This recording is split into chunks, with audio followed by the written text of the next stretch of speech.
여러분, 인생을 살아가면서 우리는 한 문장을 만날 때가 있습니다. 그 문장이 여러분의 인생의 명언이 되어져서 여러분 인생을 붙들어주는 그런 경험들을 우리 성도 여러분들은 하셨을 것이라 믿습니다. 그것이 하나님의 말씀이 될 수도 있고요. 일반 세상에서 유명한 사람이 한 말일 수 있습니다. 저희 부친은 배움이 좀 길지 않습니다. 배움이 좀 짧았지만은 항상 부친께서 하셨던 말씀이 있어요. 그 말씀이 뭐였냐 하면은 삶이 그대를 속일지라도 슬퍼하거나 노하지 말라. 한 번쯤 여러분들 다 들어보셨지요? 예, 들어보신 적 없습니까? 들어보셨을 거예요. 바로 러시아의 시인이었던 푸시킨의 그런 삶이 그대를 속일지라도 라는 시의 그 처음입니다. 그 말씀을 제 부친의 삶을 이렇게 좀 보자면 그때마다 인생에는 고비들이 있잖아요. 어려울 때도 있고 정말 힘들 때도 있고 그때마다 지치지 않는 원동력이 되었던 것 같아요. 제가 되돌아보면 그런 부분에 저도 이런 제 인생의 모토가 되는 말씀이 있습니다. 그 말씀은 대부분 성경 구절입니다. 성경 구절 중에 제가 좋아하는 말씀 시편 18편 1절 여호와는 나의 힘이시니 내게 시편 23편입니다. 시편 23편 1절에 여호와는 나의 목자시니 내게 부족함이 없으리로다. 이 말씀이 요즘 이제 굉장히 묵상하는 말씀 중 하나인데요. 우리의 인생에는 이런 인생에 많이 힘이 되어주는 말씀이나 문장들이 있습니다. 설교를 준비하면서 이 책의 한 내용을 봤는데요. 송수용 작가가 쓴 내 상처의 크기가 내 사명의 크기라고 하는 책에 나오는 한 내용입니다. 이 소제목은 나는 금광석과 같은 사람이다 라는 제목이에요. 내용을 한번 들어보시기 바랍니다. 금광석은 겉으로 보기에는 그냥 돌처럼 보인다. 하지만 금광석을 잘 재련해내면 찬란한 금이 되어 나온다. 세상은 온통 나의 겉모습만 보고 나의 가치를 판단한다. 내 안에 어떤 흥미, 어떤 재능, 어떤 감정이 있는지 관심이 없다. 그래서 세상은 나를 보고 쉽게 그냥 돌이라고 정의해 버린다. 나는 그냥 돌이 아니다. 나는 금광석 같은 사람이다. 겉으로 보이는 돌만 보지 말고 내 안에 숨겨진 금을 보자. 내 곁에 있는 사람도 금광석이다. 그의 돌을 보지 말고 그 안에 숨겨진 금을 보고 그를 인정하며 존중해 주자라는 글이었습니다. 이 글을 읽으면서 참 오늘날 사람들을 겉모습으로 판단할 때가 참 많은 것 같아요. 저도 좀 그런 면이 있는 것 같습니다. 겉모습. 그러나 정작 중요한 것은 어디입니까? 속사람의 모습이죠. 성경도 이렇게 말씀하고 있지 않습니까? 사람은 외모를 보거니와 하나님은 어디를 보신다? 그 중심을 보신다. 우리가 연약한 인간이기 때문에 외모를 볼 수밖에 없습니다. 하지만 하나님이 그만큼 우리의 중심을 보심에 우리 믿는 믿음의 성도들 또한 그 사람의 중심을 헤아려 볼 수 있는 은혜가 있어야 할 것입니다. 여러분, 이렇게 명언, 격언들은 우리에게 삶의 한 위로가 되어주고 우리의 인생을 붙들어주는 그런 역할들을 합니다. 여러분은 살면서 누군가의 말 한마디나 또 문자 한 통을 통해서 힘을 얻기도 했고 또 한순간에는 힘이 쭉 빠지는 그런 경험들을 우리 성도 여러분들은 분명히 했을 것입니다. 그런 적 있지 않으세요? 누군가 메시지를 보냈는데 나를 사랑한다라는 힘내 격려하는 그런 문구들, 그것을 통해서 내가 새 힘을 얻기도 하지만 문자 하나, 상대방의 말 한마디로 인해서 마음이 완전히 상해버리는 그런 경험들도 우리는 하게 됩니다. 여러분, 세상은 결과 중심적인 것들을 매우 중요하게 생각합니다. 과정도 중요하지만 어떤 결과, 그 결과값에 대해서 매우 중요하게 생각하는 것이 이 사회의 모습입니다. 세상을 살다가 보면 실패할 때도 있습니다. 시험을 망칠 때도 있습니다. 그러나 시험을 한번 망친 것으로 인해서 그 사람을 판단해버리는 일들이 얼마나 많습니까? 대학 입시가 이제 얼마 남지 않았어요.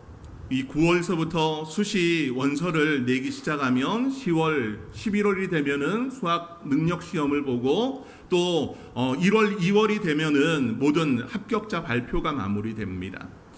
대학에 가고 싶은 대학에 지원을 했다가 떨어졌을 때 2지망, 3지망으로 밀려나는 나의 자신의 모습을 보면서 우리는 낙심하고 실망할 때가 얼마나 많이 있습니까? 심지어 재수, 또 삼수, 사수를 하는 학생들을 바라보면서 여러분들은 어떤 감정을 갖습니까? 한 번쯤은 떨어질 수 있지만 그것이 낙방의 연속이라 한다면 마치 우리는 그 사람이 실패한 실패자처럼 여깁니다. 나고자라고 하는 그런 느낌을 강하게 받습니다. 그러면서 그 사람을 향해서 그저 생각할 때 인생의 실패자, 인생의 나고자, 저 사람은 쓸모없는 사람이라고 여기는 것이 바로 세상의 모습입니다. 진짜로 그런 것 같아요. 우리는 이 세상 살면서 도전이란 것을 우리 전 세대들은 굉장히 힘이 들어도 어려워도 도전하는 그런 정신이 있었지만은 오늘날 많은 젊은이들 도전하려고 하지 않습니다. 왜냐? 도전해서 실패하면 망하기 때문입니다. 한 번 투자를 했다가 실패하면 많은 부채를 안게 되고 그 부채로 인해서 인생이 망가진다라고 생각하기 때문입니다. 두 번의 기회는 없다라고 하는 것이 오늘날 청년들의 삶의 모습이기도 합니다. 그러나 우리가 기억해야 될 것이 있습니다. 그것은 무엇이냐? 바로 오늘 우리가 성경 말씀을 본 가운데 예레미야서의 그 마지막은 우리가 또 갖고 있던 그런 생각을 정면으로 반박하고 있는 하나님의 선언이라는 겁니다. 여러분, 예레미야서는 유다의 멸망을 다루고 있는 내용입니다. 52장까지의 긴 내용, 이 내용에 예레미야를 통해서 유다의 멸망, 더 나아가서는 하나님의 심판에 대해서 담고 있습니다. 예루살렘이 무너질 것이고 성전이 불탈 것이며 왕들이 또 백성들이 사로잡혀가고 흩어지는 그 모습, 한 나라가 완전히 무너지는, 멸망하는 모습을 보입니다. 마치 세상 가운데 남아있는 것이 하나도 없는 것처럼 보여집니다. 그러나 우리가 바라봐야 되는 것은 이 예레미야서의 맨 마지막, 우리가 함께 읽은 오늘의 이 본문의 내용입니다.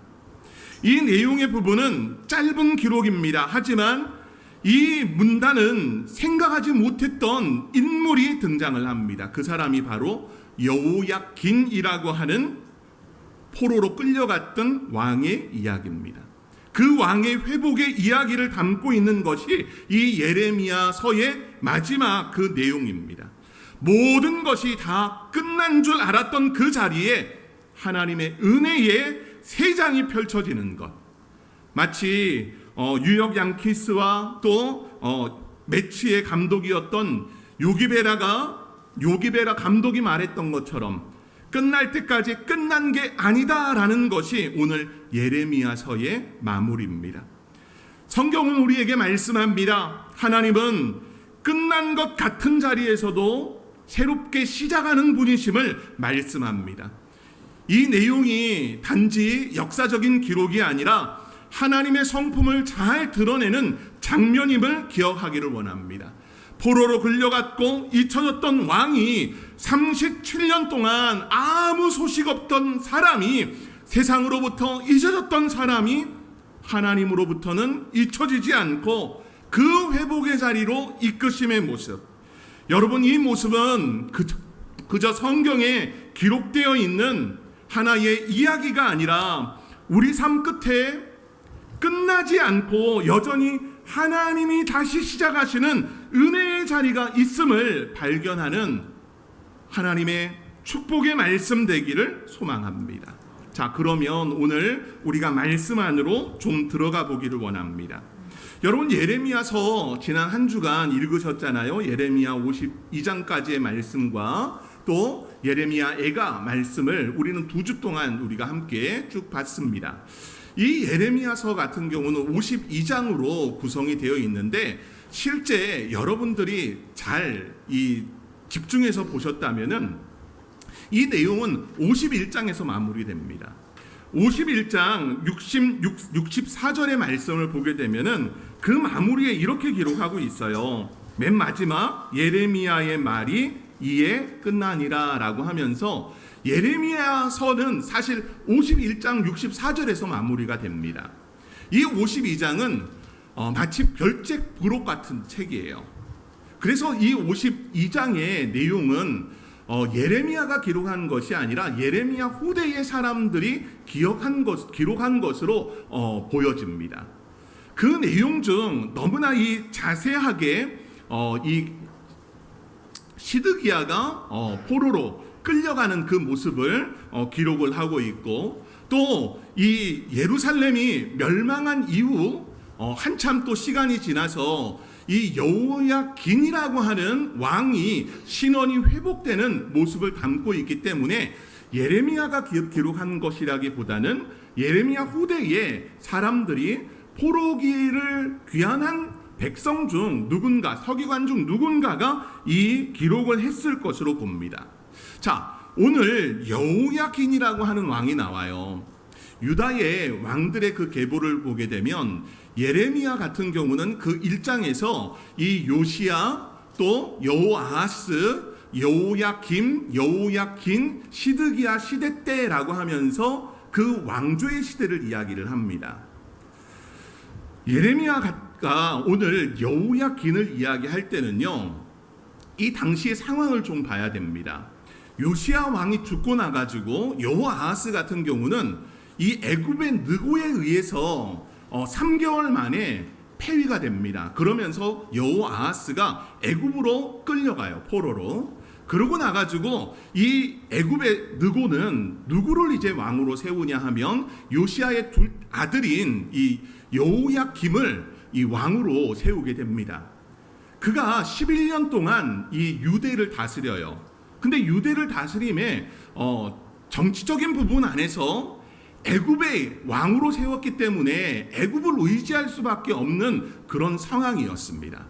그런데 바벨론이 침공해 온 가운데서 조공을 바쳐야 되는 그런 상황들, 또 조공을 바치지 않는 그런 일들이 이뤄지게 되면서 이 바벨론으로부터 침공을 받게 됩니다. 그러면서 여호야김이 이제 열왕기하 24장을 보게 되면은 그가 잠들었다라고 기록을 하고 있어서 여호야김이 이 바벨론에 의해서 죽은 것으로 기록을 하고 있어요. 그런데 이 죽었을 수도 있고 포로로 끌려갈 수도 있는 그런 상황입니다.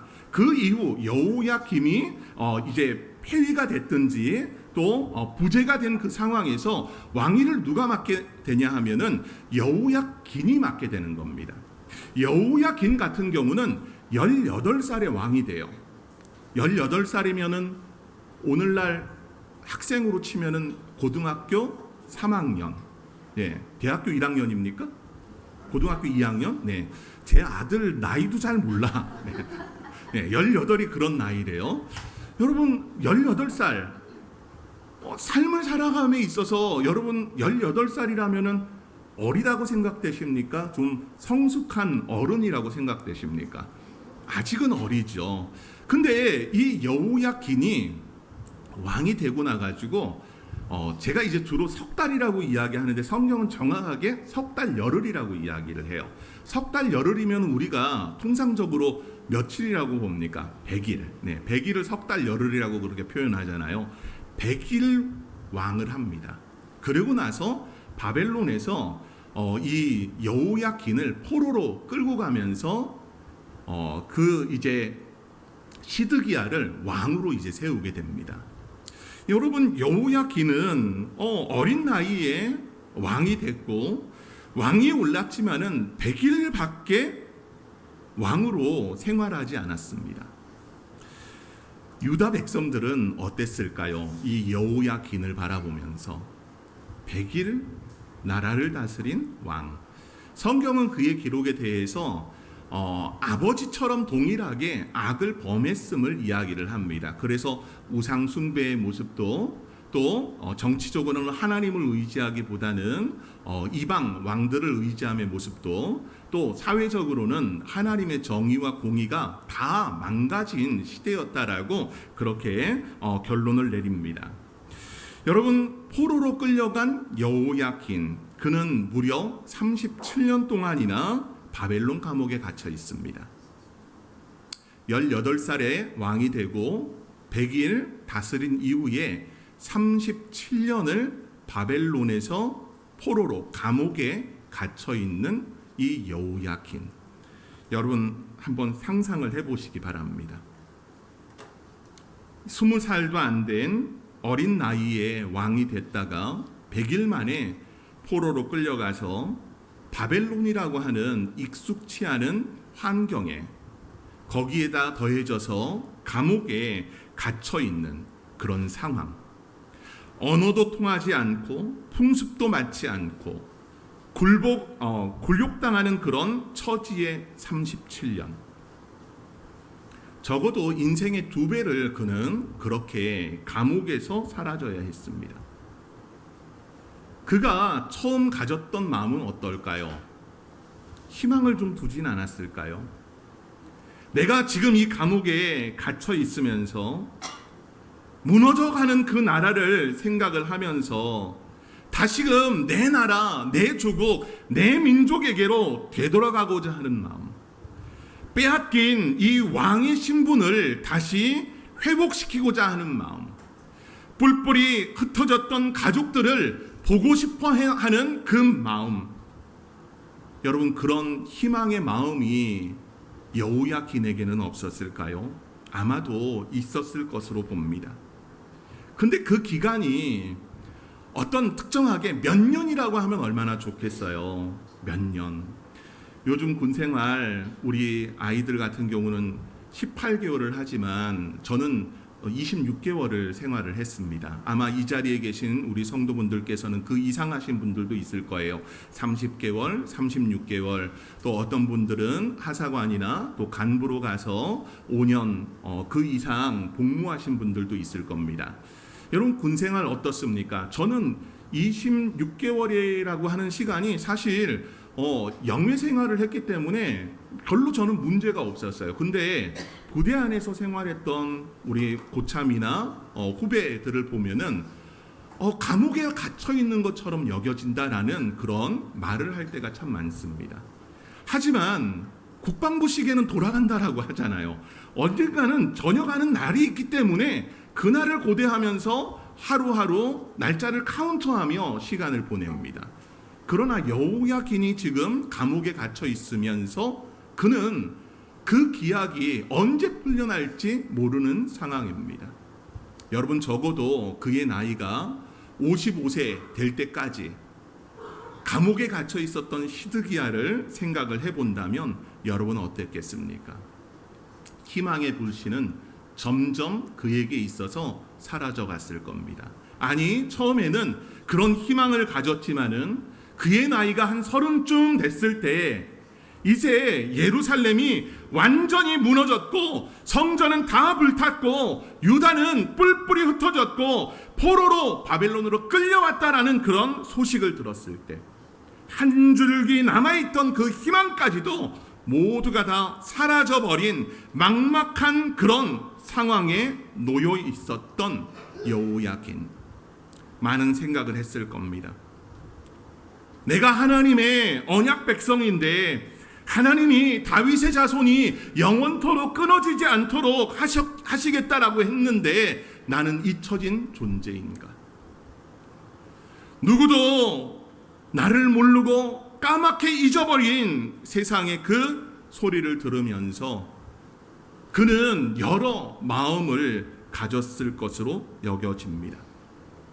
그의 나이가 55세나 됐다라는 것, 여러분 오늘날 55살이라면은 나이가 그래도 많은 편이지만은 고령은 아니잖아요. 고령은 아니에요. 요즘은 고령이 몇 살이 돼야 고령입니까? 옛날 60세와 오늘날 60세는 확연히 다릅니다. 불과 40년 전 60세면요, 수염 이렇게 길러가지고 도포 입고 있어야 되는 나이지만은 오늘날 60은 그렇지 않아요. 우리 이 자리에 계신 뭐 집사님들, 권사님들 60이라고 이야기하지 않는 이상 60으로 안 보여요. 아, 진짜로 그래요. 다 아직 젊어 보입니다. 하지만 어떻습니까? 여러분, 오늘 이 여호야킨은 55의 나이라면은 그 당시에 있어서는 굉장히 노년에 들어가는 나이입니다. 그가 과거를 생각한다면 영광의 자리였지만 이제는 감옥에 갇혀 있음에 그의 인생은 참 기구한 팔자를 가졌다라고 우리는 여길 수 있습니다. 우리도 이런 적 있지 않습니까? 하나님 앞에 내가 정말 삶이 너무 힘들어서 호소하듯 내가 기도했는데 하나님 왜 내 기도는 응답하지 않으시나요? 내 삶은 좀 뻥 뚫리길 원하는데 왜 이렇게 내 인생은 갇힌 것처럼 답답함을 느낄 때가 많습니까? 하나님 약속의 말씀이라고 했는데 그 약속의 말씀이 나와는 상당히 멀어 보이는 그런 말씀처럼 여겨집니다. 하나님, 이런 침묵의 시간들, 막막한 시간을 보내는데도 왜 하나님은 간섭해 주지 않습니까? 이런 호소를 할 때가 얼마나 많이 있습니까? 여러분, 이 여호야킨의 모습은 우리의 모습과도 마치 흡사합니다. 그러나 오늘 갑작스럽게 등장하는 역사가 있어요. 오늘 성경 본문을 본다면은 31절 말씀에 이렇게 기록하고 있어요. 중간에 보니까 에윌 무로닥 왕위의 즉위 원년 12째 달 25째 날 그가 유다의 여호야킨 왕의 머리를 들어주었고 감옥에서 풀어주었더라 라고 기록을 하고 있습니다. 저는 이 말씀 보면서 에윌 무로닥 왕의 즉위 원년 12째 달 25째 날, 이건 몇 월 며칠이에요? 우리가 이야기하는 12월 25일이잖아요. 그래서 12월 25일 날 이런 은혜가 있나? 라는 생각을 갖기도 했습니다. 그런데 그건 아닐 거예요. 그날 어떤 역사가 있습니까? 오늘 본문을 보니까 여호야킨 왕의 머리를 들어주었다라고 기록을 하고 있어요. 여러분, 왕의 머리를 들어줬다라는 것은요, 히브리 문학적인 그런 표현입니다. 고개를 든다라는 것은 그냥 고개를 숙이고 있다가 고개를 들어서 왕을 보는 것이기도 하지만요, 고개를 들었다는 것은 그의 신분이 회복되었다, 그의 존엄함이 회복되었다, 그의 그 존귀함이 회복되었다라는 그런 뜻을 담고 있는 표현입니다. 즉, 이 표현을 통해서 오늘 여호야킨의 그 상태가 회복됨을 이야기를 합니다. 그 회복의 역사를 보게 되면은 먼저는 감옥에서 풀려났다는 겁니다. 그는 일평생 감옥에서 살았습니다. 일평생 감옥에서 살았다면은 그의 마음은 어떻겠습니까? 오늘 이 여호야킨의 회복은 바로 그의 한 뿌리를 위한 것이 아니라 하나님이 그를 잊지 않으셨음을 이야기하는 겁니다. 바벨론 왕을 통해서 그의 손길을 통해 그 머리를 들게 하심으로 하나님의 언약이 사라진 것이 아니라 아직 살아있음을 선포하는 겁니다. 여러분, 37년의 시간, 하나님의 그 기억이 희미해졌다라고 우리는 생각할 겁니다. 그러나 하나님은 결단코 우리를 잊지 않으신다라는 사실을 기억하기를 소망합니다. 여러분, 성경을 보다가 보면은 믿음의 사람들이 긴 시간 동안 어려운 시간을 보내는 사람들이 있습니다. 야곱을 생각해 보십시오. 형 에서와의 관계에서 틀어져 가지고 밧단 아람까지 도망가잖아요. 그가 외삼촌과 함께 몇 년을 삽니까? 20여 년의 세월을 삽니다. 20년 동안 아버지 어머니를 만나지 못하고 부모를 떠나야 되는 그 20년의 세월. 물론 나이를 통해서 자녀들을 낳으면서 살았지만은 그 마음 한구석에는 허전함의 부분이 있었을 겁니다. 여러분, 또 요셉은 어떻습니까? 요셉은 청소년의 시기에 형들의 시기에 의해서 이 애굽의 종으로 팔려가잖아요. 그 세월이 30세에 그의 신원이 회복될 때까지 그는 종으로 살아야 했고, 심지어는 이 보디발 아내의 이런 함정에 의해서 그는 이 보디발 가정에 있었던 감옥에 갇혀서 생활을 하게 됩니다. 여러분, 얼마나 억울할 일입니까? 10여 년이 넘는 세월을 그렇게 살아간다면, 여러분, 그 속에 요셉의 그 모습을 본다면 하나님께 얼마나 많이 간청과 호소를 했겠습니까? 모세는 어떻습니까? 40세에 애굽의 왕자의 그 신분을 버리고 미디안 광야에서 40년의 세월을 보냅니다. 그 화려한 문명을 뒤로하고 정말 아무것도 없는 광야에서 양과 염소를 치며 살 수밖에 없었던 이 모세의 모습. 여러분, 우리의 인생에는 이런 시간을 보낼 때가 있습니다. 이런 고통과 고난의 시간이 어떤 분에게는 1년, 어떤 분에게는 10년, 어떤 분에게는 3, 40년 그런 고통의 멍에를 안고 살아가는 성도들이 있습니다. 여러분, 그렇게 인생을 살아갈 때 우리는 바라봐야 되는 것이 있습니다. 오늘 이 소망의 역사는 오늘 여호야긴을 회복시킴을 통해서 하나님이 어떻게 그 언약을 이루시는가를 보여줍니다. 본문인 32절 말씀을 보니까요, 이 에울무로닥 왕이 그에게 친절하게 말하고 그의 자리를 그와 함께 바벨론에 있는 왕들의 자리보다 높이고 그 죄수의 의복을 갈아입혔고 그의 평생 동안 항상 왕의 앞에서 먹게 했다라고 하면서 이야기를 합니다. 여러분, 오늘 이 장면은 정말 놀랍습니다. 포로로 끌려온 자가 제국의 한복판에서 이제 다른 왕들보다 더 높임을 받는 그런 일들, 세상적으로 봤을 때는 거의 불가능한 일입니다.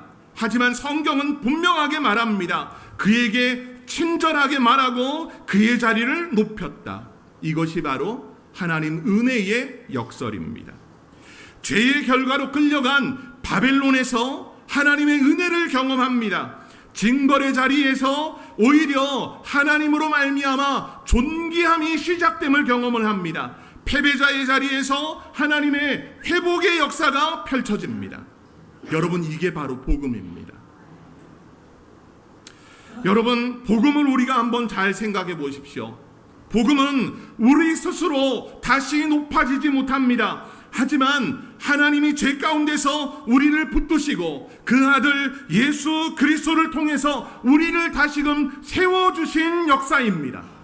복음은 우리를 생각보다 더 타락한 존재로 만들지만은 동시에 우리가 상상하는 것보다 더 큰 하나님의 사랑을 받고 있는 존재라는 것을 느끼게 만듭니다. 세상은 실수하면 버립니다.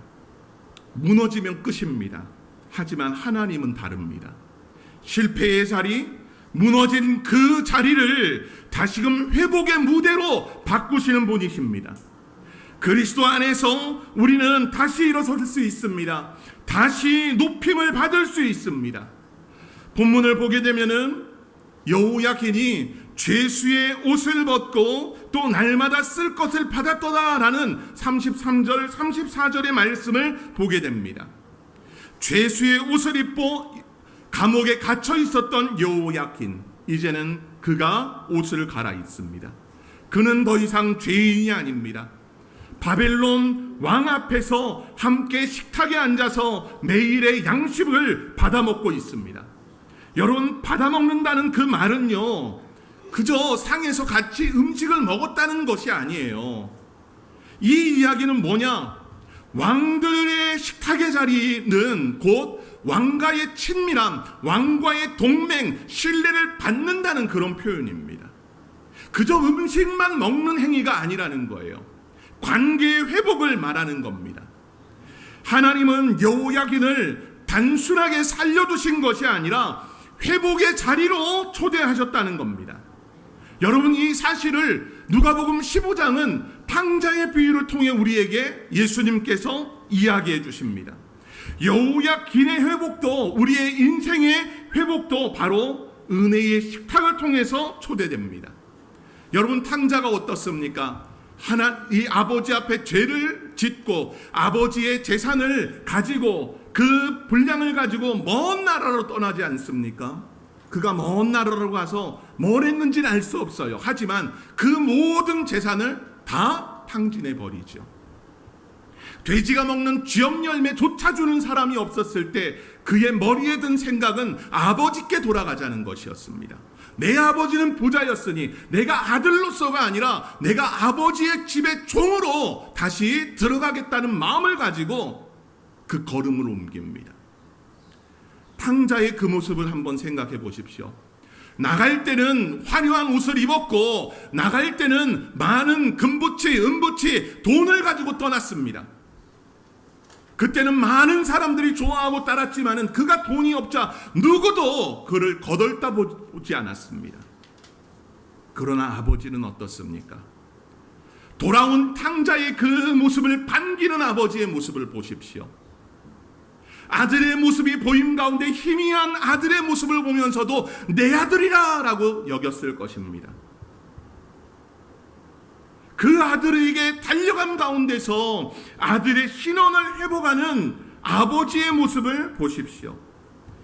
아버지께서 행하시는 그 모습, 가장 좋은 옷을 입히고 손에 자기가 끼고 있던 가락지를 끼우고 송아지를 잡아서 잔치를 벌입니다. 바로 이 예수님의 얘기를 통해서 하늘 아버지의 품을 보여줍니다. 여호야긴의 회복도, 우리의 인생의 회복도 바로 이런 하나님의 은혜의 식탁의 초대라는 것. 하나님의 나라는 곧 회복의 자리라고 말할 수 있습니다. 그분은 실패한 자도 또 낙오한 자도 죄를 진 죄인이라 해도 끝까지 불러내어서 은혜의 자리에 앉히는 분이시라는 사실입니다.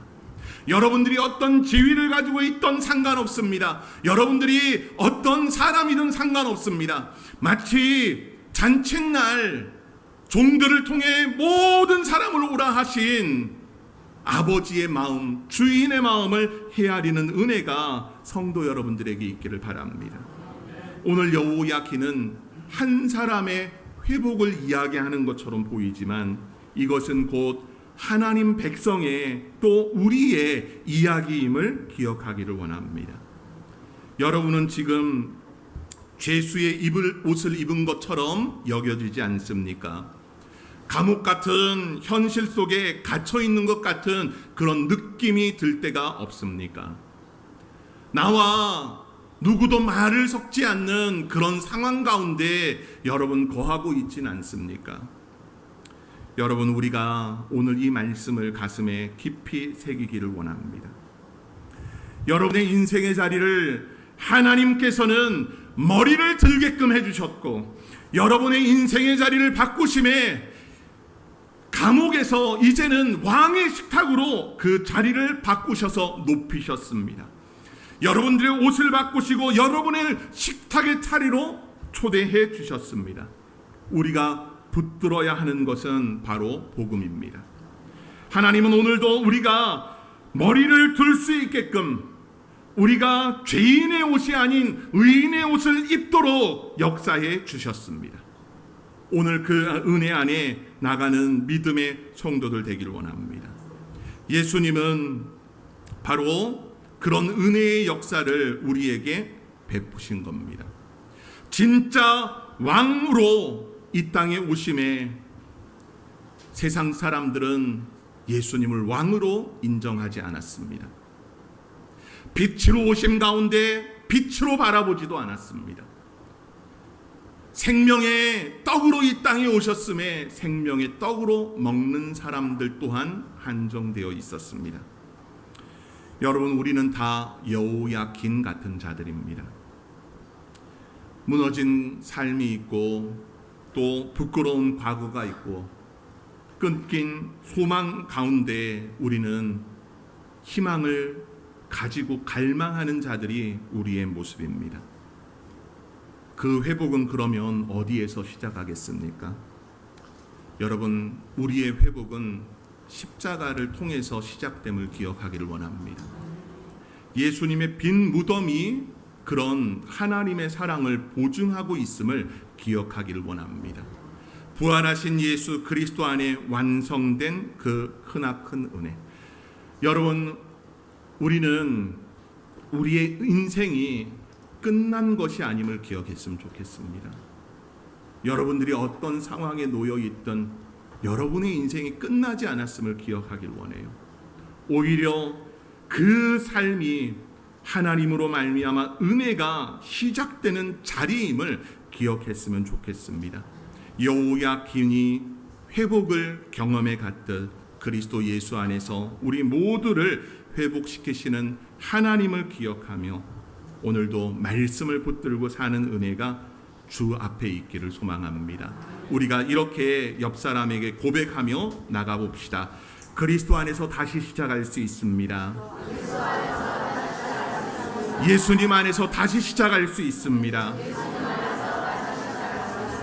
하나님의 언약이 여전히 우리 안에 있습니다. 그 사실을 기억하며 주님과 날마다 살아가는 귀한 성도들 되기를 간절히 소망합니다.